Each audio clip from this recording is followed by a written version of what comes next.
ప్రభా ఇప్పటి వరకు పాటలు ఆరాధనలు విధానం చెప్పిన సాక్ష్యాలు విన్నారు ప్రభా. అనేకమైన విషయాల్లో కార్యాలు కనపరిచినందుకు పట్టిస్తుంది స్తోత్రాలు. మరి మీ వాక్యం నిమిత్తం ప్రభావ మీ పక్షంగా నేను నిలబడి మాట్లాడుచుండగా ప్రభావ నా నోట మీ మాటలు ఉంచండి. మీ ఉద్దేశాలు, మీ ఆలోచనలు, మీ తలంపులు నాలో వచ్చిన నా ఉద్దేశం, నా ఆలోచన, నా తలంపులని సమస్తాన్ని మరుగుపరచండి. నాలో ఉన్న పరిశుద్ధాత్మడు ఇక్కడ ఉన్న ప్రతి బిడ్డ ఏ స్థితిలో ఉన్నారో మీకు తెలుసు, మాకు తెలియదు. కానీ ప్రభావ మీరు వాక్యం ద్వారా మాట్లాడితే ప్రతి ఒక్కరూ ఆదరించబడతారయ్యా. మీరు మాట్లాడితే ప్రతి ఒక్కరూ ఓదార్చబడతారయ్యా. నేను సమాధానం కలిగి ఉంటారు ప్రభు. నేను నీ వాక్కులో ఉన్న శక్తిని ప్రతి ఒక్కరు అనుభవించినట్లుగా మీరు సహాయం దయచేయండి ప్రభు. మీరే మాట్లాడి మీరే మహిమ పొందుకోమని యేసు నామములో అడుగుచున్నాం తండ్రి, ఆమేన్.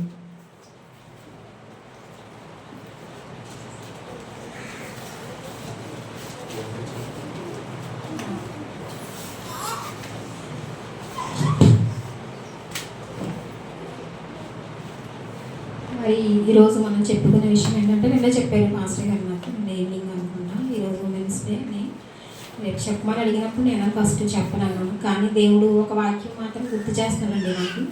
నాకు దేవుడు ఒక వాక్యాన్ని చూపించాడు. ఆ వాక్యం ఏంటంటే, మొదటి సమూయేలు గ్రంథము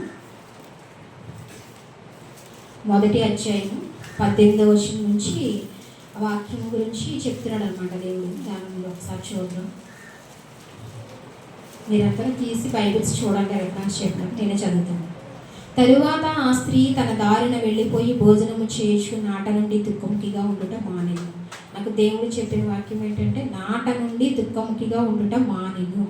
మరి ఈ సమూయేలు గ్రంథం గురించి తెలియని వాళ్ళు ఎవరు లేరంటే అందరికీ తెలుసు. ఇక్కడ హన్నా, పెనిన్నా, ఎల్కానా అనే ఒకరికి 2 భార్యలు ఉంటారు. అందులో పెద్దవాడి పేరు హన్నా, రెండవడి పేరు పెనిన్నా. అయితే పెద్దవాడికి పిల్లలు లేరు, పెనిన్నాకి పిల్లలు ఉన్నారు. అప్పుడు ఆవిడ ఏం చేస్తుందంటే, మరి తోడికోడల్ని బాధ పెడుతుంది. ఇది ప్రతి చోట జరిగే పరిస్థితి అండి. ఒక ఇంట్లో మరి ఇద్దరు ఉన్నప్పుడు ఒకరిని ప్రేమించి ఒకరిని ద్వేషిస్తున్నప్పుడు అది బాధ తట్టుకోలేని పరిస్థితి. కానీ ఇక్కడ హన్నా ఏం చేసిందంటే, హన్నాతో తన భర్త ఏమంటున్నాడంటే, ఇక్కడ మనం 11 అతను అంటాడు కదా, నీకు అంతమంది ప్రియముగా ఉన్నందున 2 పాళ్ళు ఇస్తున్నాను కదా. ఏమంటున్నాడంటే, నేను నీకు 10 మంది కుమారుల కంటే ఎక్కువైన వాడని కాదా అని మాట్లాడుతున్నాడు. ఏమంటున్నాడంటే, నీకు 10 మంది కుమారులు ఉంటే వచ్చే సంతోషం కన్నా నేను నీకు ఎక్కువైన వాడిని కాదా, నేను నిన్ను అంతగా ప్రేమించట్లేదు అన్నాడు. కానీ ఇక్కడ ఏంటంటే, అతని భర్త ఎలాంటి వాడంటే, మరి పిల్లలు లేకపోయినా కూడా భార్యని ప్రేమిస్తున్నాడు. కానీ ఏం చేస్తామండి, మనం అన్నీ ఉంటేనే ప్రేమిస్తాం. కానీ లేకుండా ప్రేమించే వాళ్ళు ఎవరు ఉంటారండి? నిజమైన ప్రేమ ఉన్నా లేకున్నా ఎలాగైనా ప్రేమిస్తుంది. అదే దేవుని ప్రేమ అండి. మన అందంగా ఉన్నామని ప్రేమించడం, చదువుకున్నామని ప్రేమించడం, ఆస్తిపాస్తులు ఉన్నాయని ప్రేమించడం, లేకపోతే మనకి ఏదో కలిగి ఉందని దాన్ని బట్టి ప్రేమించేది నిజమైన ప్రేమ ఎప్పటికీ కాదండి. దేవుడు అలా మనల్ని ప్రేమించాల్సి వస్తే మనలో ఎవరం ప్రేమ పొందుకోవడానికి అర్హులము కానే కామండి. మనము ఎలాంటి వారు? మనం పాపులు. మనం పాపంలో ఉండగానే దేవుడు మనల్ని ప్రేమించమని చెప్తున్నాడు. మన కోసం ప్రాణం పెట్టేంత గొప్ప వాళ్ళు మనం కాదండి. అయినా కానీ దేవుడు తన కృపను బట్టి మనల్ని ప్రేమిస్తున్నాడు. మన అందంగా ఉండమని ప్రేమించట్లేదు. మన ఆస్తులు ఇచ్చింది ఆయన, అందంగా సృష్టించింది ఆయన, ఉద్యోగం ఇచ్చింది ఆయన, కుటుంబాన్ని ఇచ్చింది, బిడ్డల్ని ఇచ్చింది, నేను ప్రేమించే భర్తనిచ్చింది ఆయనండి. మరి దేన్ని బట్టి ఆయన నీ విషయంలో సంతోషిస్తాడంటే, నువ్వు ఆత్మ సౌందర్యం కలిగి ఉన్నావా లేదన్నది చూస్తాడు. ఏ విధంగా అంటే, అంటాడు కదా, సమూయేలు గారిని మరి అభిషేకించమని వెళ్ళినప్పుడు, దావీదుని అభిషేకించమని వెళ్ళినప్పుడు అక్కడ యెష్షయి కుమారులు అందరూ ఒక్కొక్కరి తర్వాత ఒక్కొక్కరు వస్తుంటే సమూయేలు గారు ఏమనుకుంటారంటే, ఇతను పెద్దగా ఉన్నాడు, హైట్గా ఉన్నాడు, అందంగా ఉన్నాడు, రూపసి బహు ఎత్తరయ్యి ఉన్నాడు, ఇతనైతే దేవుడు కోరుకున్నవాడేమనుకున్నప్పుడు అప్పుడు దేవుడు అక్కడ మాట్లాడతాడు, మనుష్యులు పై రూపాన్ని చూస్తారు, నేను హృదయాంతరంగాలను పరీక్షించే దేవుడు, నేను కోరుకున్నవాడు ఇతడు కాదంటాడు. మరి దేవుడికి కావాల్సిన లక్షణాలు, మనుషులు చూసే లక్షణాలు దేవుడు ఎన్నడూ కూడా వాళ్ళే చూడండి. దేవుడు దేన్ని బట్టి పనిచేస్తాడంటే, మన హృదయంలో ఉన్న పరిశుద్ధతను బట్టి పనిచేస్తాడు. మన హృదయంలో మన దేవుడికి ఇచ్చే స్థానాన్ని బట్టి పనిచేస్తూ ఉంటాడండి. ఇక్కడ మరి ఈవిడి ద్వేషించబడతా ఉంది కదండి. తోటికోడలు ఎన్ని మాట్లాడతానండి, తనకు పిల్లలు కలిగారని. మన లోకంలో అనేక మంది గొడ్రలేని వారు అనేకమైన మాటలు నిందలు పడుతూ ఉంటారండి. ఆ బాధ అనుభవించిన వాళ్ళకి తప్ప వేరే వాళ్ళు ఎవ్వరికి తెలియదు. అంతేకాదండి, మాట చెప్పడంతో ఆ బాధ మనకు తెలియదు. కానీ అనుభవించిన వాళ్ళకే విసిగిస్తుందంట అండి. ఏమని విసిగిస్తుందంట? యెహోవా ఆమెకు సంతి లేకుండా చేసిన హేతువును బట్టి ఆమె వైరియగు పెనిన్న ఆమెను విసిగించుటకే ఆమెకు కోపం పుట్టించుచూ వచ్చాను. ఎల్కానా ఆమెకు ఏటేటా ఆ రీతిగా చేయిచుండగా హన్న యెహోవా మందిరమునకు పోవునప్పుడల్లా అది ఆమెకు కోపము పుట్టించాను. గనుక ఆమె భోజనము చేయక ఏడ్చుచూ వచ్చాను. ఆమె పెనిమిటి అని ఎల్కానా, హన్న నీవెందుకు ఏడ్చుచున్నావు? నీవు భోజనం మానట ఎలా? నీకు మనో విచారం ఎందుకు కలిగినది? 10 మంది కుమారుల కంటే నేను నీకు విశేషమైన వాడిని కానా అని ఆమెతో చెప్పాడు. ఇక్కడ భర్త ఓదారుస్తున్నాడు. ఇక్కడ భర్త ప్రేమించట్లేదంటే భర్త చాలా బాగా ప్రేమిస్తున్నాడు. కానీ భర్త ప్రేమించినా కానీ భర్త మాటలు ఆవిడికి ఆదరణ కలిగించలేదు, ఓదార్పు కలగలేదండి. ఒక మాట మనిషి చెప్తే మనం ఉన్న సమస్యలు ఆదరణ కలగదు, కానండి పరిశుద్ధాత్మ దేవుడు మాట్లాడితే ఆదరించబడతామండి. మరి భర్త అంటున్నాడు 10 మంది కుమారులు నా వల్ల కలుగుతారు కదా నీకు. వాళ్ళందరికంటే ఎక్కువగా పెనిన్నాను ప్రేమించలేదండి, పిల్లలు ఉన్నారని. ఈవిడికి 2 పాళ్ళు ఇస్తున్నాడంట. అయినా కానీ ఆవిడికి దుఃఖం తీరట్లేదు, పిల్లలు లేని వేదన బాధ తీరట్లేదు. మరి తోటికోడలు పెట్టే మాటలు నిందలు అవన్నీ భరిస్తూ వస్తుందండి. మరి ఎంతకాలం భరించగలరండి ఎవరైనా? మనిషికి అనేది ఒక సహనం ఉండాలి. దాన్ని బట్టి ఆమె దేవుడి మందిరానికి వెళ్ళి అక్కడ ఆవిడకున్న బాధ వేదన అంతా కూడా ఏంటంటే, మనకు దుఃఖం ఎక్కువైపోయినప్పుడు మాటలు వస్తాయండి, కన్నీళ్ళు తప్ప మాటలకి ఆస్కారం ఉండదండి. తన బాధ అంతా తన గోడంతా దేవుని సన్నిధిలో వెళ్ళగక్కుకుంది కన్నీళ్ళ రూపంలో. నోట్లోంచి మాట రాలేనంత వేదన, హృదయ బాధ అది ఎవరు చూశారంటే అక్కడ దేవుని సన్నిధిలో ఉన్న యాజకుడు చూశారండి, సేవకుడు చూశాడు. సేవకుడు చూసి ఆవిడ దగ్గరికి వచ్చి మరి ఏం జరిగిందని అడిగినప్పుడు ఆవిడ చెప్తుంది, ఇదిగో నా ఆత్మను యెహోవా సన్నిధిని కుమ్మరించుకొనిచున్నాను. నీ సేవకురాలైన నన్ను పనికిమాలిన దానిగా ఎంచవద్దు. అత్యంతమైన కోప కారణమును బట్టి బహుగా నిట్టూర్పులు విడిచుచు నాలో నేను దీనిని చెప్పుకొని చుంటిని. అంటే వాళ్ళు మాటలు అంటారు కదా, ఆ మాటలకి మనకి కోపం వస్తుంది కదండి. ఆవిడికి కూడా మరి తోటికోడళ్ళ పిల్లలు లేవు, నువ్వు గొడ్రాలని ఇదిగో నేను పిల్లలు కలిగి ఉన్నాను. మరి ఆవిడ సూటిపోటి మాటలు ఆవిడకి కోపాన్ని పుట్టిస్తున్నాయి. మాట అన్నప్పుడు మనిషికి కోపం వస్తుంది, అది సహజం, అది మనిషి గుణం. అది ఆ కోప కారణాన్ని బట్టి బహుగా నిట్టూర్పులు విడుస్తూ నా పరిస్థితి ఇంతేనా, నా బ్రతికి ఇంతేనా ప్రభు, నన్ను కరుణించు అని దేవుని సన్నిధిలో ఆవిడ హృదయంలో వేదన బాధ అంతా కూడా మరి వెలిపుచ్చుకుంటుండగా అంతటా ఏలి నీవు క్షేమముగా వెళ్ళుము, ఇశ్రాయేలు దేవునితో నీవు చేసుకున్న మనవిని ఆయన దయచేయును గాక అని ఆమెతో చెప్పగా ఏం చెప్పారంటే సేవకులు వచ్చి బాధ సేవకుడికి చెప్పుకుందండి. సేవకుడు ఎవరంటే దేవుని యొక్క ప్రతినిధి అండి. నీ బాధ ఏదైనా నువ్వు సేవకునితో చెప్పావంటే దేవునితో చెప్పినట్లు లెక్కండి. ఆయన దేవుని సన్నిధిలో ప్రభువా ఈ బిడ్డ పరిస్థితి ఇదని నీ కోసం ఉపవాసం కన్నీళ్ళు కాచి నీ పక్షంగా దేవుని సన్నిధిలో మొరపెట్టేవాడు సేవకుడు అండి. అతని మాట దేవుని మాటగా హన్నా తీసుకుని ఏం చేసిందంట, ఆమె అతనితో నీ సేవకురాలనైన నేను నీ దృష్టికి కృపనందుదుని గాక నేను. తరువాత ఆ స్త్రీ తన దారిని వెళ్ళిపోయి భోజనము చేయొచ్చు నాట నుండి దుఃఖముఖిగా ఉండట మానేను. దేవుడు ఏం చెప్తున్నాడు, ఇప్పుడు 10 మంది కుమారుల కంటే నీకు ఎక్కువైన వాడిని కాదని భర్త ఎంత ఓదార్చినా ఆవిడ ఓదార్పు పొందిందండి అంటే లేదండి. అతను ఒక మనిషి కదండి, అతని మనిషి మాట వల్ల ఓదార్పు కలగదు. కానీ మనకి మరి ఇక్కడ సేవకుడు చెప్పే మాట వల్ల ఆవిడ ఎంత ఆదరించబడింది, ఎంత దుఃఖము, ఎంత కోపంతో ఉంది. అప్పటి వరకు భోజనం ఎందుకు మానేస్తున్నావు అన్నాను, భోజనం చేయని భర్త చెప్పినా చేయలేదండి. అంటే దేవుడిచ్చే మాట ఎంత ఆదరణ కలిగిస్తుంది అంటేనండి, ఎంత ఓదార్పునిస్తుందంటే ఇక్కడ మనం చూడొచ్చండి. ఇలా మన శ్రమల్లో దేవుడు మనతో వాక్యం ద్వారా మాట్లాడినప్పుడు మనం కూడా ఆదరించబడుతూ ఉంటామండి. మనుషులు లోకంలో ఎంతమంది ఎన్ని మాటలు చెప్పినా మన బాధనలు తీర్చలేరు. కానీ దేవుడు వాక్యానికి ఉన్న శక్తి ఏంటంటే, అసలు వాక్యం అంటే ఎవరండి? దేవుడే వాక్యం. యోహాను సువార్తలో మనం చదివినప్పుడు వాక్యమే దేవుడై ఉన్నాడని చెప్తున్నారు. కనుక వాక్యం అంటే ఎవరంటే దేవుడు. వాక్యము చదువుతున్నామంటే దేవుడు నీతో మాట్లాడుతున్నాడు అని, వాక్యం ద్వారా మాట్లాడుతున్నాడు అంటే అది దేవుడు మాట్లాడిన మాట. వాక్య ప్రత్యక్షత అనేది చాలా విశేషమైన కృప అండి. అది అందరికీ ఉండదు. వాక్యం ద్వారా దేవుడు నిన్ను ఆదరిస్తున్నాడంటే నీవంటే ఎంత శ్రద్ధ పెట్టి దేవుడు చూస్తున్నాడంటే, నాకు జరిగిన అనేక విషయాల్లో నా అనుభవంలో నేను ఎవ్వరికి చెప్పనండి. నాకు ఏ సమస్య వచ్చినా ఈవెన్ పాస్టర్ గారు కూడా చెప్పాను. నేనేం చేస్తానంటే ప్రతి క్షణం నా పనులు అలా చేసుకుంటానంటాను, మనసులో విజ్ఞాపన చేస్తా, దేవునితో మాట్లాడుతూ ఉంటాను. ఎందుకు ప్రభు ఈ పరిస్థితులు ఏంటి, మాకు శ్రమలు, దుఃఖాలు, కష్టాలు, కన్నీళ్ళు దేనికి ప్రభు అని నేను దేవునితో మాట్లాడుకుంటా, నా పనులు నేను చేసుకుంటా. దేవునితోనే నేను ఆలోచన చేస్తూ ఉంటానండి. మా అమ్మకి చేసి చెప్పడం, లేకపోతే ఎవరికో చేసి చెప్పుకోవడం, చెప్పుకోవడం వల్ల వాళ్ళు నా బాధ ఏం తీర్చారు, పైగా నాతో పాటు వాళ్ళు కూడా బాధపడతారు. అంతే కదండి. ఇప్పుడు బిడ్డ బాధపడితే తల్లికి బాధ కలుగుతుంది కదా. అలాగా వాళ్ళు మనం బాధ పెట్టకూడదు. అలాగని సేవకులకి చెప్పేదాన్ని కాదండి, మా సేవకులకి చెప్పేదాన్ని కాదు. నా సేవకుడు నన్ను బట్టి దుఃఖించకూడదు అనుకునేదాన్ని. నేను ఒకటే నేర్చుకున్నాను, దేవా నీ దగ్గర నేను అడుగుతున్నాను, ప్రతి సమస్యకి పరిష్కారం నీ దగ్గర ఉంటుంది, నాకు సహాయం చేయనప్పుడు నాకు ఇచ్చిన గొప్ప కృప ఏంటంటే దేవుడు వాక్య ప్రత్యక్షత ఇచ్చాడండి. నేను ఏదైనా సమస్యలో ఉన్నప్పుడు, ఆలోచిస్తున్నప్పుడు, బాధలో ఉన్నప్పుడు ఏదో ఒక వాక్యాన్ని దేవుడు నాతో మాట్లాడుతూ ఉంటాడు, జ్ఞాపకం చేస్తాడు. లేదంటే మన ఇంట్లో క్యాలెండర్స్ మీద కొన్ని వాక్యాలు ఉంటాయి, ఆ వాక్యం ద్వారా మాట్లాడుతూ ఉంటాడు. లేదంటే మరి చర్చెస్ మీద ఏంటిది క్లాకులు పెడుతున్నారు కదా, దాంట్లో గంటకి ఒక వాక్యం చెప్తాను. అలా ఒక వాక్యం ద్వారా అంటే నన్ను ఆదరించేది ఏంటి, దేవుడి వాక్యం. దేవుడి వాక్యం ఎంత శక్తి కలిగిందంటే దేవుడి వాక్యం 2 అంచులు వాడిగల ఖడ్గమంటండి. ఏ పరిస్థితుల్లో నీకు దేవుడి వాక్యం ఎలాగ అవసరమో అలా దేవుడు మాట్లాడుకుంటూ వస్తూ ఉంటాడండి. ఇప్పుడు నువ్వు ఈ పరిస్థితిలో ఉన్నావు, మన స్త్రీలుగా కూడుకున్నప్పుడు వాక్యం యొక్క శక్తి ఏంటో మీకు చెప్పాను నేను.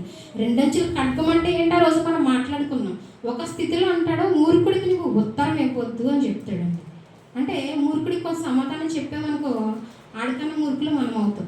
కానీ ఇంకో సమయంలో అంటాడు, అలా ప్రతిసారి విడిచిపెట్టద్దు, కొన్ని సమయంలో సమాధానం చెప్పు, లేకపోతే ఆడు నాతో వాదించలేకపోయాడు, వెళ్ళిపోయాడు, నాకు గెలవలేకపోయాడు, నేనే జ్ఞానవంతుడని అనుకుంటాడు అంటాడు. వాడి దృష్టికి వాడు నువ్వు సమాధానం చెప్పు అంటాడండి.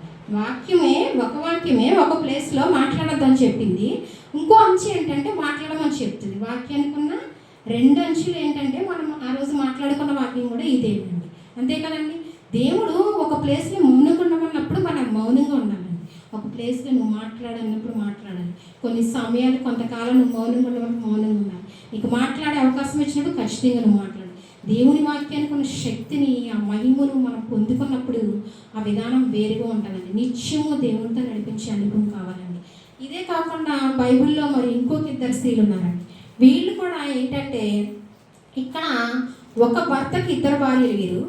అయితే వీరు వేరు తల్లికి పుట్టినవారు, కానీ ఒకే భర్తకి ఒకే తల్లిదండ్రికి పుట్టిన 2 స్త్రీలు ఉన్నారు. వాళ్ళు ఎవరంటే రాహేలు, లేయా అండి. మనము దాని విషయంలో ఆదికాండం 29వ అధ్యాయంలో చూసుకుందాం. మరి ఈ యాకోబు గురించి, రాహేలు, లేయా గురించి కూడా ప్రతిదీ మీకు తెలిసిన విషయం, కొత్త విషయం ఏమీ చెప్పట్లేదు. కానీ నేను ఇక్కడ దేవుడు ఒక విషయాన్ని తెలియజేస్తున్నాను, దాన్ని తెలియజేస్తున్నాను మీకు. 29వ అధ్యాయము. మరి యాకోబుని లాబాను, వాళ్ళ మామైన లాబాను మోసం చేసి ఫస్ట్గా ఎవరు చేస్తారంటే లేయను చేస్తాడండి. 23వ వచనం చూసుకున్నా. రాత్రి వేళ తన కుమార్తె అయిన లేయను అతని ఎత్తుకు తీసుకుని పోగా యాకోబు ఆమెను కూడాను. మరియు లాబాను తన దాసి అయిన జిల్పాను తన కుమార్తె అయిన లేయకు దాసిగా ఇచ్చాను. ఉదయమందు ఆమెను లేయా అని ఎరిగి అతడు లాబానుతో, నీవు నాకు చేసిన పని ఏమిటి? రాహేలు కోసమే కదా నీకు కొలువు చేసి తిని, ఎందుకు నన్ను మోసపుచ్చితివి అనెను. అందుకు లాబాను, పెద్దదానికంటే ముందుగా చిన్నదానిచ్చుట మా దేశ మర్యాద కాదు. ఈమె యొక్క వారము సంపూర్ణము చేయము. నీవు ఇక 7 సంవత్సరములు నాకు కొలువు చేసిన అలా, అందుకై ఆమెను కూడా నీకు ఇచ్చేదనని చెప్పగా యాకోబు అలాగు చేసి ఆమె వారము సంపూర్తి అయిన తర్వాత అతడు తన కుమార్తె అయిన రాహేలును అతనికి భారీగా ఇచ్చాను. మరియు లాబాను తన దాసియకు బిల్హాను తన కుమార్తె రాహేలుకు దాసిగా ఇచ్చాను.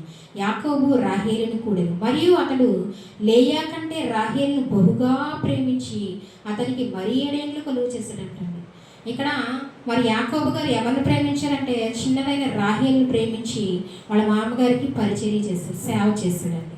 చేసినప్పుడు మరి ఆయన ఏం చేశాడంటే మరి పెద్దదానికి అవ్వకుండా చిన్నదానికి చేసేస్తే అది మర్యాద కాదని చెప్పి మోసం చేసి పెద్దదాన్ని ఇస్తాడు. పెద్దదా ఎవరంటే జబ్బు కళ్ళు కలిగిందంట. లేయా ఎవరంట అందమైనది కాదంటండి, జబ్బు కళ్ళు అంట. అంటే కొంతమందికి కళ్ళు పూసులు కడతా ఉంటాయండి. మరి ఆవిడకి ఏ పరిస్థితి ఉందో మనకు తెలియదు, కానీ ఇక్కడ మన వాక్యంలో లేయా జబ్బు కళ్ళు కలిగిందంటండి. మరి రాహేలు అయితే చాలా చక్కనంటండి. మరి యాకోబు ఎవరిని ప్రేమించాడు? ఎవరైనా అందంగా ఉన్న వాళ్ళని ప్రేమిస్తారు కదండి. అందంగా లేని వాళ్ళు ఎవరు ప్రేమించారు, పెళ్లి చేసుకోవాలనుకుంటారంటే నా భార్య అందంగా ఉండాలి, అందరికన్నా అందరూ ఇంత అందమైన భార్యను చేసుకున్నారు ఏంటని చెప్పుకోవాలి, అందరూ మా జంటను చూసి ఇలాంటి జంట ఎక్కడ ఉండదు అనుకోవాలి, ఇలా అనుకుంటారు కదా ఎవరైనా. కానీ అది సహజమే, అది మానవ సహజం. అలా చేసుకోవడం తప్పు, అలా అనుకోవడం తప్పని కాదు. కానీ దేవుడు ఇక్కడ చూడండి, ఆవిడంట లేయా ద్వేషించబడుతుందంట. లేయా ద్వేషించబడినట్టు యెహోవా చూచి ఆమె గర్భము తెరిచిందంట. రాహేలు గొడ్రాలైందంటండి. దేవుడు పక్షపాతం చూపిస్తాడండి. మనుషులైతే పక్షపాతం చూపిస్తారు, కానీ దేవుడికి పక్షపాతం ఏమాత్రం ఉండదండి. ఎవరు చూసారంట లేయా ద్వేషించబడతా?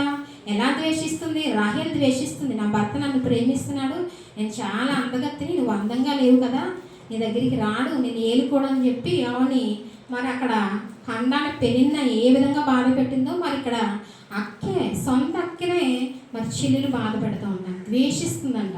అంతే కదండి, లోకంలో ఎవరైనా అంతే. ఎవరికి లేని మనకు ఉన్నదంటే మనకు ఒక రకమైన గర్వం వచ్చేస్తుంది. అంతే కదండి, ఏదో పక్కన వాళ్ళు కారు లేదు, మనకు కారు ఉంది అంతే. ఎందుకంటే కారు వరకు ఎందుకు, అందమైన పొడవైన జుట్టు ఉన్నా కూడా అయ్యి బాబు ఎవరికి లేని చెప్పి నాకేందుకు 100 సార్లు అడ్డు తిప్పి ఇటు తిప్పి వేసుకుంటారు. ఆడవాళ్ళ దగ్గర ఉన్నది తెలిసిందే. ఎవరి వరకు ఎందుకు, నా హెయిరే చాలా లాంగ్ హెయిర్ ఉండేది, అందరూ నా జుట్టు ఎట్టుకుని లాగుతూ ఉంటే ఇలా ఇలా ఎలా కొలాలి అడిగారు మా ఫ్రెండ్స్ అందరూ.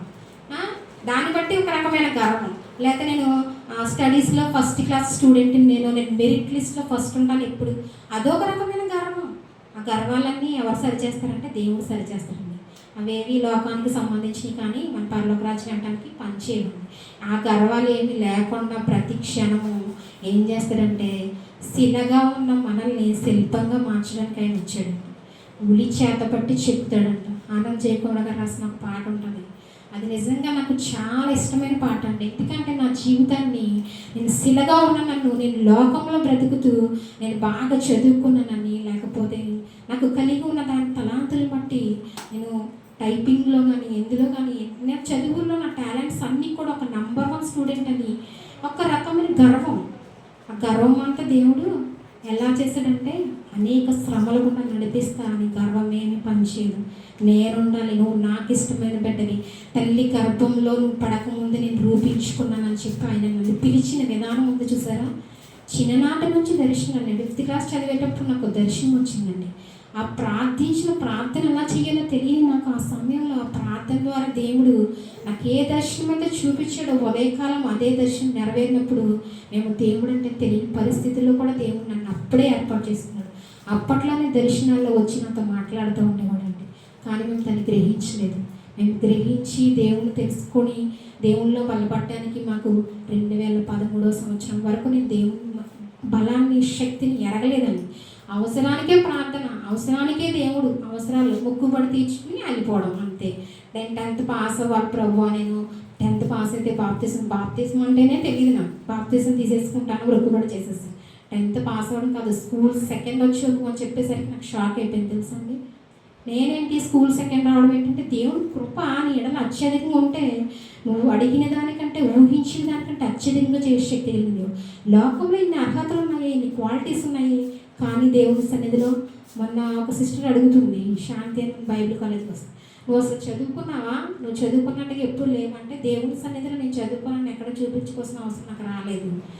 ఆ చదువు నా దేవుని కోసం ఉపయోగపడి లోకంలో ఉన్నప్పుడు నేను ఒక సైంటిస్ట్ని, లేకపోతే నేను గొప్ప ఇలాగా అలాగని చెప్పుకోను. కానీ దేవుడు అవన్నీ కాదు, నువ్వు నా కోసం, నీ చదువు, నీకున్న తెలివి, నీకున్న శక్తి బలము నా కోసం ఉపయోగపడాలన్నప్పుడు అట్లన్నిటినీ దేవుడు సరి చేసుకుంటూ వచ్చాడండి. ఆయన ఉలి చేత పట్టి శ్రమలు, కష్టాలు, కన్నీళ్ళు గుండా నడిపించినప్పుడు ఆయనకి ఇష్టమైన రూపం ఎందుకు వస్తుందంటే శ్రమల మార్గంలో వెళ్తేనే మనం ఆయన రూపాన్ని పొందుకుంటామండి. అయిపోయి నాకు ఎప్పుడు శ్రమలు అంటే మరి మేము మొన్నటి కాల సమయంలో ఎంతో దుఃఖం, ఎంతో వేదన అనిపిస్తున్న సమయంలోని అలా వెళ్తున్నాం, బండి మీద వెళ్తున్నప్పుడు ఒక పాట వస్తుంది, చర్చి మీద వాళ్ళు పాట వేస్తారు. అంటున్నారు, నువ్వేం చేసావు ప్రభా, మా కోసం ప్రాణం పెట్టావు, కొరడాలతో కొట్టించుకున్నావు, నువ్వేం మాకు సాయం చేసి మేలు చేస్తే మేము ఏం చేసాం, సిలివేసి యేసు ప్రభు ఏం చేశారు, మనకి మేలు చేశారు. ఆయన ఎవరికైనా కీడు చేశారని ఎక్కడ ఉన్నదండి. కానీ ప్రజలు ఏం చేశారు, ఆయన ద్వేషించారు, దూషించారు. అలాగే మేము అదే బాధపడింది. ఈరోజు మేము మేలుకు ప్రతిగా కీడు పొందుతున్నాం ఏంటి ప్రభు, మేము నిన్ను బట్టి మేలు చేస్తున్నాము కానీ మేము కీడు అనిపిస్తున్నాం అని అన్నప్పుడు అప్పుడు ఒక వాక్యం గుర్తు చేస్తున్నాడు, మీకంటే ముందుగా ఈ లోకము నన్ను ద్వేషించింది, మీరు నా వారైనందున లోకం మిమ్మల్ని కూడా ద్వేషిస్తుందని మాట్లాడుతున్నాడు. ఎంత ఆనందకరమైన వచ్చినామండి. అప్పుడు ఎంత ధైర్యం వస్తుంది, ఆ ద్వేషాన్ని మనం, ఆ ద్వేషించబడుతున్న దాన్ని మనం లెక్క చేయగలుగుతామండి. అంటే నా దేవుడే ద్వేషించబడినప్పుడు నేనే పాటిదానండి, ఆయన నన్ను కోరుకున్నాడు. వాక్యం ద్వారా ఎంత బలపరచబడతామంటే అలాంటి వాక్య ప్రత్యక్షత మీ అందరికీ కావాలని కోరుకున్నాను. ఇక్కడ మరి లేయా ద్వేషించబడి ఎవరు చూశారంటే దేవుడు చూసి ఏం చేశాడండి, ఆ బిడ్డ పక్షంగా కార్యం చేశాడండి. నేను అందగత్తిని కదా, నా భర్త నన్ను ప్రేమిస్తున్నాడు, నన్ను హత్తుకుంటున్నాడు, నీ దగ్గరికి వెళ్ళట్లేదు అని ఆవిడ అనుకుంటుంది కదా. నీ అందము దేనికి పనిచేయదు. వాక్యంలో ఉంటుంది, అందము మోసకరము, సౌందర్యము వ్యర్థము. ఈ లోకంలో ఏదున్నా అది నీకు వ్యర్థమే, కానీ ఆత్మలను పొందుకున్నది నేను పరలోక రాజ్యానికి చేరుస్తూ ఉంటుంది. అందుకని ఇక్కడ లేయా ఏమైందంటే గర్భవతి అయి ఆమె గర్భం తెరిచి రాహేలు గొడ్రాలయ్యిండేది. లేయా గర్భవతి కుమారుడికని యెహోవా నా శ్రమను చూసిన్నాడు కనుక నా పెనిమిటి నన్ను ప్రేమించను కదా అనుకుని అతనికి రూబేను అని పేరు పెట్టింది. ఒక బిడ్డనే కాదండి, తర్వాత ఆమె మరలా గర్భవతి కుమారుడికని నేను ద్వేషించబడింది నన్న సంగతి యెహోవా విన్నాడు కనుక. ఎవరు విన్నారంటండి? దేవుడు విన్నాడంటండి. నేను ద్వేషిస్తున్నారు కదా, నువ్వు అనుకుంటా కదా నన్ను ద్వేషిస్తున్నారు, ఎలాగా నన్ను ప్రేమించట్లేదు. ప్రతి మనిషి ప్రేమనే కోరుకుంటాడండి, ద్వేషాన్ని ఎవ్వరు కోరుకోరు. అందరూ నన్ను ప్రేమించాలనుకుంటారు కానీ అందరూ నన్ను ద్వేషించాలని ఎవరైనా అనుకుంటారండి. కానీ కొన్ని పరిస్థితులు మన జీవితంలో వచ్చినప్పుడు నువ్వు ద్వేషించబడుతున్నావంటే నీ మొర దేవుడు వింటున్నాడు. నువ్వు ఎవరి దృష్టిలో ఉన్నావంటే దేవుని దృష్టిలో ఉన్నావు. నువ్వు మనుషులు ద్వేషిస్తారు, మనుషుల ప్రేమ కాదు నీకు, అంతకంటే సృష్టికర్త అయిన దేవుడు ప్రేమ ఉంది. ఆయన ప్రేమ ఉంది, మనుషుల ప్రేమ ఎందుకు పనిచేయదు. నువ్వు పెడితే ప్రేమిస్తారు, వాళ్ళకి ఇష్టమైతే ప్రేమిస్తారు, ఇష్టం లేకపోతే నేను ద్వేషిస్తారు. అది మనిషి తత్వం. కానీ దేవుడు అలా కాదండి. మనం ఆయన మాట వినకపోయినా ఏ విధంగా ఉన్నా ఆయన మనల్ని ప్రేమిస్తున్నాడు కనుకే మన కోసం ప్రాణం పెట్టాడండి. ఎందుకంటే స్తెఫను ప్రాణాలు పెట్టేటప్పుడు యేసయ్య కోసం ఎలా ప్రాణాలు పెట్టుంటాడండి ఒకసారి ఆలోచించండి. మీరైతే ఒక మాట అంటే ఊరుకుంటారా? మిమ్మల్ని అన్యాయంగా మీరు చెయ్యని తప్పుకి మిమ్మల్ని ఒక మాట అంటే వెంటనే నేను చెయ్యలేదు, నన్ను ఎందుకు అంటున్నావు నిలదీస్తాం కదండి. మరి స్తెఫను ఏం తప్పు చేశాడు? రాళ్లతో కొట్టి చంపేశాడు. అప్పుడు కూడా వీళ్ళని క్షమించు ప్రభువా అన్నాడు. అంటే స్తెఫను ఏ రూపంలోకి మారాడంటే యేసు ప్రభువు రూపంలోకి మారాడండి. యేసయ్య మనసు మనలోకి వస్తే క్షమించే మనసు వస్తుందండి. మాటలు చెప్పడం కాదు కానీ క్షమించడం అనేది చాలా కష్టమైన పని. ఎన్నో విధాలు మనం బాధ పెట్టిన ఒక వ్యక్తిని క్షమించడం అంటే మాట్లాడండి, అవన్నీ గుర్తొస్తాయి కదా. మనల్ని ఇన్ని సంవత్సరాలు బాధ పెట్టారు కదా, ఎలా క్షమించగలం? కానీ ఒకటి తెలుస్తారండి, దేవుడు కనుక నీకు మనసు ఇస్తే వితిన్ సెకండ్స్లో నువ్వు మనిషిని క్షమిస్తామండి. ఇది నిజమండి. నా అనుభవాల్లో దేవుడు చూపించిన విషయం ఏంటంటే, మనం అనుకుంటాం వాక్యం విన్నప్పుడు క్షమించమని వాక్యం చెప్తుంది కదా, మనం క్షమించాలని అంటాం. కానీ మనం వాళ్ళు చూసేసరికి మనకు అయింది మళ్ళీ రీల్ తిరిగేస్తూ ఉంటాం, క్షమించలేం. కానీ దేవుడిని సహాయం కోరితే ఖచ్చితంగా క్షమిస్తాం, ఎవరినైనా క్షమించగలుగుతాం. క్షమించకపోతే పరలోక రాజ్యంలో చోటు ఎక్కడ ఉందండి మనకి? పాస్టర్ గారు అంటారు, ఎవరైనా ఆయనతో కొద్దిగా విరోధంగా మాట్లాడారనుకో, మాట్లాడినప్పుడు నేను అంటాను మళ్ళీ వెళ్ళిపోతున్నారండి అంటాను. నేను సాధారణంగా అంటాం కదా. అన్నప్పుడు వాళ్ళ ఇంటికి వచ్చి అయ్యగారు మీరు రావాలండి అని అన్నప్పుడు శత్రువులే మనకి ఎంతో కీడు చేస్తారు, వెంటనే కరిగిపోతారండి పాస్టర్ గారి మనసు. నేను చూస్తున్నాను కదా, నేను ఆయన భార్యని కదా, ఆయనతో క్లోజ్గా ఉండేది నేనే, ఎవరికన్నా అందరికన్నా కూడా. ఆయన ఏంటో నాకు తెలుసు. ఆయన మనసు చూసినప్పుడు ఇలాంటి మనసు అసలు అందరికీ ఉండదండి అంటాం. ఎంతోమంది సేవకులు ఆయనతో చూశానండి నేను. ఈరోజు మీ సేవకుడైన నా భర్తకున్న మనసు ఏ ఒక్క సేవకుడికి లేదు, నేను ఖచ్చితంగా బలిపేట మీద మీరు చెప్పగలండి. ఎంత కోటీశ్వరుడైన సేవకుడైనా ఈరోజు ఇంటికి వచ్చి ఆయన కోట్ల ఆస్తు, పొలాలు, ఎకరాలు, కార్లు, మేడలో మిద్దులు ఉన్నవాడికి కూడా ఈ సేవకుడు అవసరం. ఈ చిన్న సేవకుడికి ఏముందండి? ఇక్కడ గట్టిగా చూస్తే 10 మంది లేవు. మనకేమో వెనకాల బంధువులు, వెళ్ళగాల ఆస్తిపాస్తులు, కార్లు, మేడలు, మిద్దులు లేవు. మరి సేవకుడు అవసరం ఎందుకు వచ్చిందంటే అతని మనస్సు మంచిదండి. అతని మనస్సును బట్టి కోటీశ్వరుడు కూడా కాళ్ళ దగ్గరికి వచ్చేలా చేస్తాడండి. నీ మనసు మంచిదైతే దేవుడే నీ దగ్గరికి తీసుకొస్తాడండి. ఎవరైనా కానీ వాళ్ళు ఎంత కోటీశ్వరులు అని, వాళ్ళకి ఎంత స్థితిగతులు కలిగి ఉన్నాయి, ఎంత గొప్పవారు నీ దగ్గరికి రావాల్సిందే. ఆ మనసు నీ సేవకుడు మనసు. మరి మీరు మాకు ఆత్మీయ బిడ్డలు కనుక మీరు కూడా మనసు కలిగి ఉండాలండి. నేను కూడా ఒకసారి కోపడినప్పుడు ఆయన చూసి మరలా అనుకుంటాను, అవును కదా, ఆ మనసు మనం కలిగి ఉంటేనే కదా, పసిపిల్లల వంటి వారం అయితేనే కానీ మనం పరలోక రాజ్యం చేరమంటాం. పిల్లలు కొట్టుకుంటూ ఉంటారు, ఏమంటావా ఎవరింటికి వెళ్ళద్దు అని, నేను కొట్టాడు కదా అంటాం. వాళ్ళు మానేస్తారని ఎండ పరిగెత్తుకుని వెళ్ళిపోతారు, మనం ఎంత చెప్పినా వింటాం. అంటే వాళ్ళు అప్పుడు క్షమించేస్తారు. ఆ మనసు మనకు లేకపోతే ఎలా వెళ్తాం? మనం వెళ్ళలేం కదా. కానీ ఆ మనసు మనందరం కలిగి ఉంటే పరలోక రాజ్యం వెళ్తామండి. ఇక్కడ ఒక బిడ్డే కాదు, నేను ద్వేషించబడుతున్న సంగతి యెహోవా విన్నాడంటుంది. దేవుడు విన్నాడంట. మీరు ద్వేషించబడుతున్నారు, నేను ఇలాగ బాధపడుతున్నాను, మీరు కృంగిపోతున్నారేమో. మీరు ద్వేషించబడుతుంటే మీ బాధ, కష్టము, కన్నీరు, వేదన దేవుడు చూస్తున్నాడండి. అందరికన్నా అందరి ముందు నీ తల ఎత్తేవాడు ఆయనండి. ఎవరైతే నేను ద్వేషిస్తున్నారో యెషయా గ్రంథంలో అంటారు, నిన్ను తృణీకరించిన వారి సంతానపు వారిని ఎదుటికి వచ్చి సాగిలు పడేలా చేస్తాడంటాడు దేవుడు. నేను తృణీకరిస్తున్నారా? ఈరోజు నేను లెక్కలేతనంగా చూస్తున్నారా? నేను చులకంగా హేళనగా మాట్లాడుతున్నారా? బాధపడద్దు. దేవుడు వాగ్దానం నీకు ఎత్తిపెట్టి ప్రార్థన చేయండి. మేము ఒకటే చేస్తాం, ప్రతి విషయంలో దేవుడు వాగ్దానం ఎత్తిపెట్టి ప్రార్థన చేస్తాం. నన్ను తృణీకరించిన వారి సంతానపు వారిని ఎదుటికి వచ్చి సాగిలు పడతారు. దేవుడు చేస్తాడండి. నేను నిషేధించిన రాయిని తలకు మూలరాయిగా చేస్తానన్నా. నువ్వు ఎందులోని పనికిరావని నేను పక్కన పెట్టినప్పుడు నువ్వు ఉంటేనే ప్రతి పని అది జరుగుతుందండి. మూల రాయి, మూల స్తంభంగా నేను చేస్తానండి దేవుడు. ఇది నా జీవితంలో చేసి చూపించి నేను అనుభవపూర్వకంగా మాట్లాడుతున్నాను. ఏదో ఇక్కడ చెప్దామని కాదు, కానీ దేవుడు నా జీవితం చేసిన కార్యాలండి ఇవన్నీ. నా కష్టము, నా కన్నీరు, నా వేదన, నిద్ర లేకుండా గడిపిన రాత్రులు, ఆయన పాదాలు పట్టుకుని నేర్చిన రోజులు, ఆయన చూసి విడిచిపెట్టే దేవుడు, దాటిపోయేవాడు కాదండి. ద్వేషించబడుతున్న సంగతి యెహోవా విన్నాడు కనుక ఇతని కూడా నాకు దయచేసినని అనుకుని అతనికి షిమ్యోను అని పేరు పెట్టాను. ఆమె మరలా గర్భవతివై కుమారుని కని తుదకు ఈసారి నా పెనిమిటి నాతో హత్తుకుని ఉండెను. అతనికి 3 కుమారుని కంటిని అనుకునేను. అందుచేత అతనికి లేవి అని పేరు పెట్టాను. ఆమె మరలా గర్భవతివై కుమారుని కని ఈసారి యెహోవాను స్తుతించెదను అని అనుకుని యోధా అని పేరు పెట్టాను. అప్పుడు ఆమెకు కానుక ఉడిగింది. చూడండి, ద్వేషించబడతాను బాధపడింది కదా, దేవుడు చూసి ఏం చేశాడు? గర్భం తెరిచి 4 కుమారులు ఇచ్చాడు. కుమారులు యెహోవా అనుగ్రహించి స్వాస్య. కుమారులు అంటే ఒక బలమైన ఆస్తి అండి. ఇప్పుడు మొట్టమొదటి కుమారుడు జ్యేష్ఠుడు ఎవరి బిడ్డ అయ్యాడు? ద్వేషించబడుతున్న తన బిడ్డ అయ్యాడండి.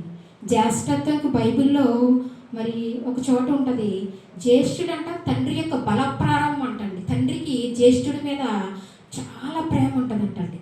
బైబిల్ ప్రకారం ఏంటంటే జ్యేష్ఠుడికి 2 అంతలు ఇవ్వాలంట. ద్వితీయోపదేశ కాండం మీరు చదివినప్పుడు దాంట్లో ఉంటుంది.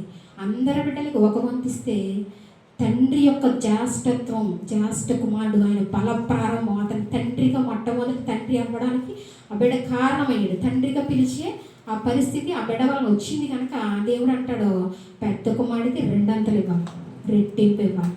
అది బైబిల్ ఆ ప్రకారం. చూడండి ఎంత గొప్ప ఆధిక్యత లేయ పొందుకుందండి ఇక్కడ. అనుకున్నది నేను ద్వేషించబడుతున్నాను అనుకున్నది, కానీ ఇది మాత్రమే కాదు. బైబిల్ చరిత్రలో మనం చూసినప్పుడు యోధా గోత్రం, మన యేసుప్రభువు వారు ఎవరండి? ఏ గోత్రంలో పుట్టాడు? ద్వేషించబడిన గోత్రంలో పుట్టాడు. రాహేలుకు పుట్టిన బిడ్డల్లో ఎవరైనా ఆ విధంగా వాడబడ్డారండి? రాహేలుకి 2 బిడ్డలు పుట్టారు, బెన్యామీను, యోసేపు కదండి. వాళ్ళిద్దరూ, యోసేపు కొన్ని శ్రమలు ఉన్న వెళ్ళి ఒక ప్రధానమంత్రిగా మాత్రమే చేశాడు అంతవరకు. కానీ భవిష్యత్తులో పరిశుద్ధ గ్రంథంలో ఎవరి పేర్లు ముందుకెళ్ళి అంటే లేవి. లేవి ఎవరికి? జబ్బు కలిగిన లేయకు పుట్టిన బిడ్డ. లేవి గోత్రాన్ని దేవుడు కోరుకున్నాడు, ప్రత్యేకపరుచుకున్నాడండి. ఎంత గొప్ప ఆధిక్యత! యాజకత్వం చేసే పని ఎవరికి ఇచ్చాడు? లేవీలకి ఇచ్చాడండి దేవుడు. భవిష్యత్తులో ఎవరి పేర్లు ఉన్నాయంటే, నువ్వు ఈరోజు ద్వేషించబడుతున్నావేమో, నీ బిడ్డలు తృణీకరించబడుతున్నారేమో, కానీ ఒకరోజు పరిశుద్ధ గ్రంథంలో ఆ భక్తుల పేర్లు ఏ విధంగా ఉన్నాయో భవిష్యత్తులో నీ బిడ్డల పేరుని నువ్వు గర్వపడేలా దేవుడు చేయబోతున్నాడండి. ఇది నిజం అండి. మీరు నమ్మితే నిజంగా ఇది చూస్తారు. మీరు ఏ విషయంలో ద్వేషించబడుతున్నారో, మీరు పనిచేసే చోట మీ వర్క్ సరిగ్గా చేయట్లేదని ద్వేషిస్తున్నారో, లేకపోతే మీ తోటి వారి కంటే మీరు స్పీడప్ తక్కువగా ఉన్నారని అనుకుంటున్నారో, నాకు తెలియదు. ఏ పరిస్థితిలో ఇరుగు పొరుగు వాళ్ళకి కలిగి ఉండి మీరు లేదని, మీ లేని స్థితిని చూసి ద్వేషిస్తున్నారో నాకు తెలియదు. ఎవరో ఒకళ్ళు ఏదో ఒక విషయంలో ద్వేషించబడుతూ ఉంటారు, కానీ నేను ద్వేషించబడితే యెహోవా విన్నాడని మీరు జ్ఞాపకం చేసుకోండి. తగిన కాలమందు ఆయన నిన్ను హెచ్చించడానికి సిద్ధంగా ఉన్నాడండి. తర్వాత చూస్తే రాహేలు తన యాకోబునకు పిల్లలను కనకపోవట చూచి తన అక్క యందు అసూయపడిందంటండి. ముందు ఏమైంది? ద్వేషించింది, అక్కనే ద్వేషించింది. ఇప్పుడు పిల్లలు కలిగేసరికి ఈవిడ గొడ్డలు అయిపోయింది కదండి. ఇప్పుడు ఈవిడికి అసూయ వచ్చేస్తుంది. మనకు లేనిది ఎదరనుకుంటే ఏముంటుంది? అసూయ వచ్చేది, కడుపు మంట వచ్చేది ఆటోమేటిక్గా. అది సహజం, మానవతత్వం అది. కానీ దేవుని ప్రేమ ఉన్న వాళ్ళు అలా అసూయ అనేది రాదండి. అయితే యాకోబుతో అంటుందంట, నాకు గర్భఫలము నిన్ను లేని యెడల నేను చచ్చేదను అనేది. యాకోబు కోపము రాహేలు మీద రగులుకొనగా అతడు, నేను నీకు గర్భఫలమును ఇయ్యకపోయిన దేవునికి ప్రతిగానున్నానా అని. ఏమంటుంది? భర్త దగ్గరికి వెళ్ళి, నువ్వు నాకు పిల్లలు ఇస్తావా ఇవ్వా, పిల్లలు ఇస్తావా, పిల్లల్ని ఇస్తానికి ఆయన చేతిలో ఉందండి పిల్లలు ఇవ్వడం, భర్త చేతిలో భార్య చేతిలో ఉందండి పిల్లలు పుట్టడం. గర్భఫలము యెహోవా ఇచ్చు బహుమానం అండి. ఆ బహుమానం ఎవరు ఇవ్వాలంటే దేవుడే ఇవ్వాలండి. దాన్ని బట్టి యాకోబుకి కోపం వచ్చిందంట. నిజంగా రాహేల్ ఒక చోట చేస్తుంది, తన తండ్రి ఇంటి నుంచి వెళ్ళిపోయేటప్పుడు తన తండ్రి ఇంట్లో ఉన్న గృహదేవతను పట్టుకెళ్తుంది. యాకోబు ఎవరు? దేవుని బిడ్డ, ఇశ్రాయేల్ని ఎంతగా ప్రేమించాడని ఆయన కోసం, ఇశ్రాయేల్ కోసం ఏకంగా భూజనులందరినీ వాళ్ళకి భయపడేలా చేశాడండి దేవుడు. సమస్త జనాలను కూడా ఇశ్రాయేల్కి భయపడేలా చేశాడు. అంత గొప్ప దేవుని బిడ్డకి మనంత ప్రేమించే భార్య కదా నువ్వు గృహదేవతలు ఎందుకు తీసుకెళ్తున్నావు అంటే నీలో భక్తి ఎక్కడ ఉంది? యాకోబు ఏం చూసాడండి? శరీర సౌందర్యాన్ని చూసాడండి. ఆత్మ సౌందర్యం రాహేల్ దగ్గర లేదు. దేవుని స్తుతించే విధానం రాహేల్ దగ్గర లేదండి. లేయ దగ్గర ఉందండి. నిన్ను పై రూపం చూసి ప్రేమించేవాడు కాదు, నీ హృదయాంతరంగంలో వేదన బాధ దేవుడు చూస్తూ ఉన్నాడండి. అయితే నేను నీకు ఇవ్వగలనా, అది నా వల్ల కాదు కదా అని మరి యాకోబుకి రాహేలు మీద ఎప్పుడు కోపగించుకున్న వ్యక్తి ఆ విషయంలో భార్యని, ఎంతో ప్రేమించే భార్యని కోపగించుకున్నాడంట. నేను నీకు గర్భఫలం ఇవ్వకపోయిన దేవునికి ప్రతిగా ఉన్నానా అని. అందుకు ఆమె, నా దాసి అయిన బిల్హా ఉన్నది కదా, ఆమెతో పోము, ఆమె నా కొరకు పిల్లలను కను, అలాగన ఆమె వల్ల నాకును పిల్లలు కలుగుతారని చెప్పి తన దాసి అయిన బిల్హాను అతనికి భార్యగా ఇచ్చింది. యాకోబు ఆమెతో పోగా బిల్హా గర్భవతి యాకోబునకు కుమారుని కనెను. అప్పుడు రాహేలు, దేవుడు నాకు తీర్పు తీర్చెను, ఆయన నా మొర విని నాకు కుమారుని దయచేసిన అనుకుని అతనికి దాను అని పేరు పెట్టాను. రాహేలు దాసి అయిన బిల్హా తిరిగి గర్భవతిగా యాకోబునికి రెండో కుమారుని కనెను. అప్పుడు రాహేలు దేవుని కృప విషయమే నక్కతో పోరాడి గెలిచింది అనుకుని అతనికి నఫ్తాలి అని పేరు పెట్టాను. లేయా తనకు కానుక ఉడుగుట చూసి తన దాసి అయిన జిల్పాను తీసుకుని యాకోబునికి ఆమె భార్య ఇచ్చింది. ఇక్కడ మనం చూసినట్లయితే లేయాయే తనే సొంతంగా గర్భం ధరించి బిడ్డలు కన్నాను. కానీ రాహేల్కి ఏం జరిగింది? తనకి గర్భం లేదు కనుక దాసిని ఇచ్చింది. దాసి బిడ్డలు తన బిడ్డలు అవుతారండి? అవరు కదండి. మనకు పుట్టిన బిడ్డలు మన బిడ్డలు అంటాం, ఎవరో కన్న బిడ్డలు మన బిడ్డలు ఎలా అవుతారండి? ఆ విధంగా బిడ్డలు పొందుకుంది, కానీ ఆవిడ సొంతంగా బిడ్డలు కనలేకపోయిందండి. అయితే ఇంతలో లేయకు కూడా కాన్పు ఉడిగింది కదండి. మరి ఇదిగో మరి నా చెల్లి కూడా కన్నది కనుక తన దాసిని పంపించింది, నేను కూడా నా దాసి ద్వారా ఇద్దరు బిడ్డలు సంపాదించుకుంటానని ఆవిడ కూడా తన దాసిని పంపి లేయా దాసి అయిన జిల్పా యాకోబునికి కుమారుని కనగా లేయా ఇది అదృష్టమే కదా అనుకుని అతనికి గాదు అని పేరు పెట్టింది.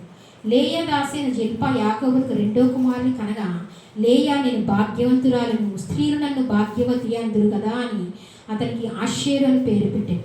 గోధుమల కోత కాలంలో రూబేను వెళ్ళి పొలంలో పుత్రదాత వృక్షపు పండ్లు చూచి తన తల్లి అయిన లేయకు తెచ్చి ఇచ్చింది. అప్పుడు రాహేలు, నీ కుమారుని పుత్రదాత వృక్షపు పండ్లలో కొని నాకు దయచేయమని లేయతో అనగా ఆమె, నా భర్తను తీసుకుంటేవే అది చాలదా, ఇప్పుడు నా కుమారుని పుత్రదాత వృక్షపు పండ్లను తీసుకుందివా అని చెప్పేది.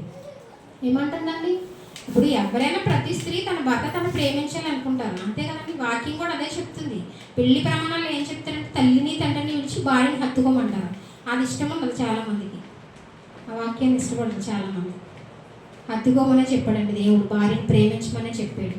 భార్య కూడా ఏం కోరుకుంటుందంటే నా భర్తను ప్రేమించాలని కోరుకుంటుంది. రోజు నా భర్తను తాగొచ్చుతాననుకుంటారండి, అనుకోరు కదండి. అందరినీ విడిచిపెట్టుకుని ఇంటికి వస్తుందంటే ఎవరిని బట్టి వస్తుంది? నిన్ను బట్టి వస్తుంది. మా ఇంట్లో ఎవరు తెలుసు ఆవిడకి? భర్తను బట్టి ఆ ఇంటికి వస్తుంది. అంటే భర్త ప్రేమ దొరకాలి ఫస్ట్, అంతే కదండి. ఖచ్చితంగా ప్రేమించాలి, అది వాక్యం నెరవేర్చాలి, అది అంతే కదండి.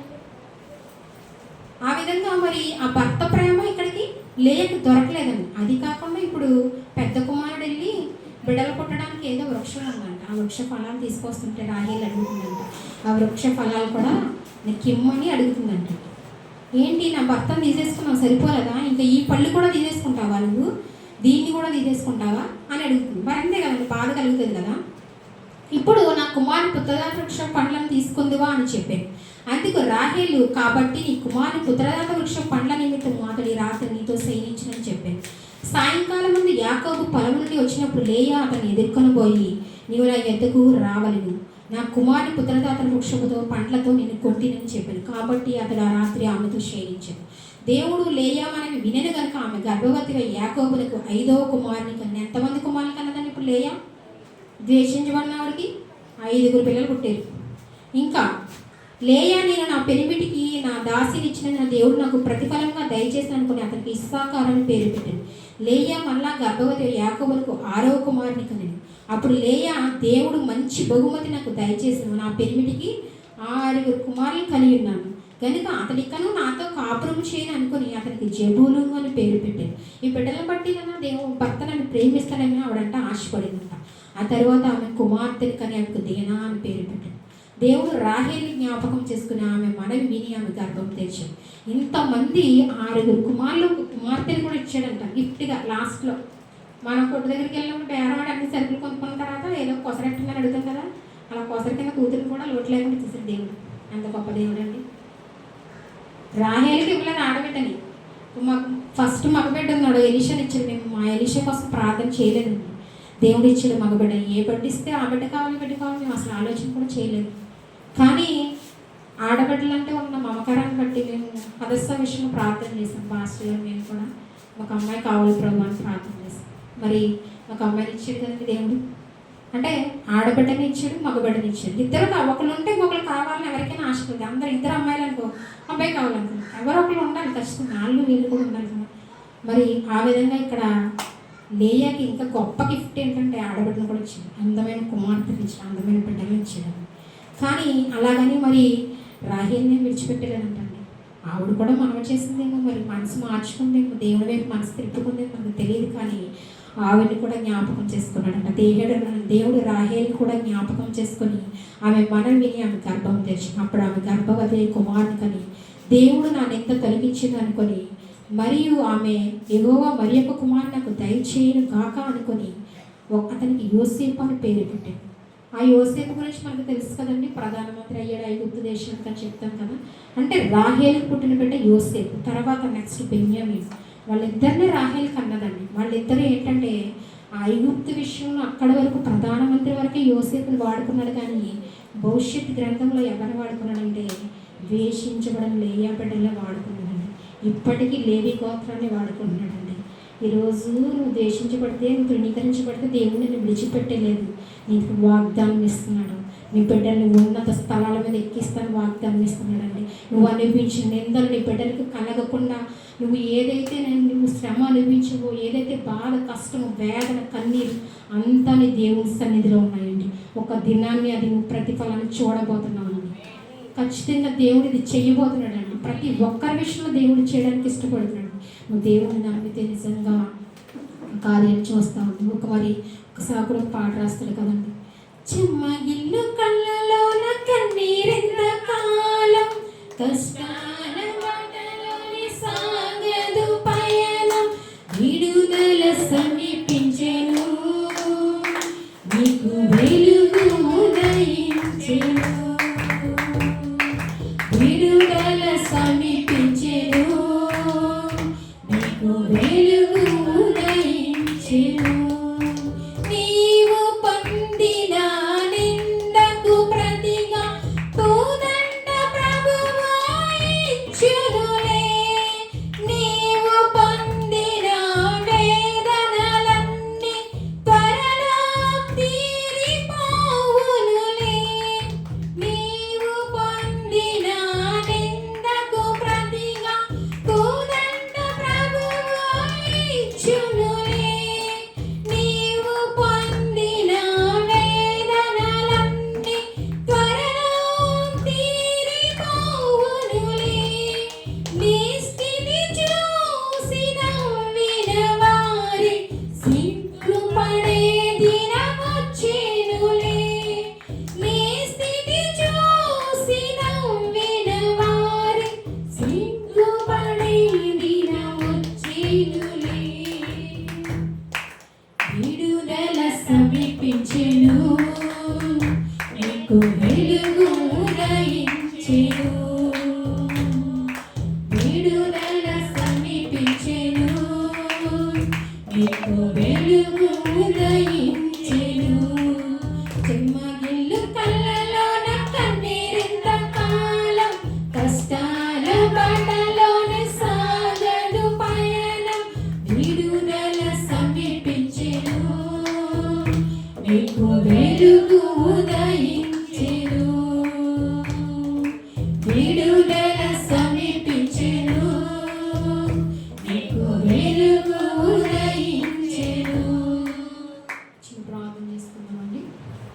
పరిశుద్ధాత్మడా నాయన, ఇదిగో మరి మాతో అనేకమైన విషయాలు మీరు మాట్లాడారు ప్రభా. అవును ప్రభా, ఈ లోకంలో మేము అనేక విషయాల్లో అనేక చోట్ల ద్వేషించబడుతున్నప్పుడు ప్రభా, మా ద్వేషాన్ని ఎవరి చేత మేము ద్వేషించబడుతున్నది నువ్వు చూస్తున్నావు ప్రభా. నాయన నువ్వు విన్నానన్నావు కదా ప్రభా, నువ్వు వాక్యంలోంచి మాతో మాట్లాడి ఆదరించావు కదా వాక్య స్వరూపమైన దైవమా.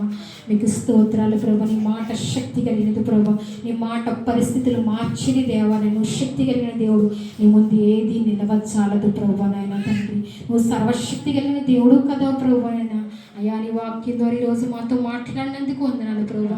ఎవరు ఏ సమస్యలు, ఏ ఇబ్బందులను, ఏ కష్టము, కన్నీరు వేదల్లో ఉన్నారో ప్రభా. నాయన అయ్యా, వారి కన్నీరు తుడిచే దేవుడు, విడుదల సమీపంగా ఉందని మాట్లాడుతున్నావు ప్రభా. నాయన వెలుగుతో ఉదయింప చేస్తానని మాట్లాడుతున్నాం. ఉదయించే సూర్యునిలాగా మీరు రండి ప్రభా. నాయన ప్రతి ఒక్కరి జీవితంలో మీరు ఉదయించమని ప్రార్థిస్తున్నాం తండ్రి.